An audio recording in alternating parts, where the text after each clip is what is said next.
त्यांना फक्त ऍक्टिंग येते. शिंदेंची आदित्य ठाकरे यांच्यावर टीका. नक्कल करायलाही अक्कल लागते, आम्ही काम करतो असं एकनाथ शिंदे म्हणाले. अहवाल कोणी स्वीकारला? सत्तेत असताना वेगळी भूमिका, विरोधात असताना वेगळी भूमिका. उपमुख्यमंत्री एकनाथ शिंदेंचा उद्धव ठाकरेंवर ही निशाणा. कोण मंत्री आहेत का असे ज्यांना फडणवीस साहेबांची जागा पाहिजे? हेही असू शकतं.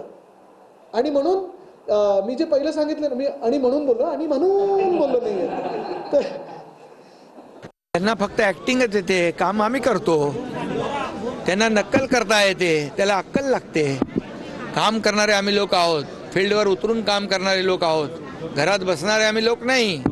मराठी, इंग्रजी, हिंदी हा अहवाल स्वीकृत कोणी केला? त्यावेळच्या तत्कालीन मुख्यमंत्र्यांनी. त्यामुळे सत्तेत असल्यानंतर एक भूमिका, सत्तेच्या बाहेर गेल्यानंतर दुसरी भूमिका, ही दुटप्पी भूमिका घेणारे जे राज्यकर्ते आहेत, जे पक्ष आहेत, यांना जनता जाणून आहे.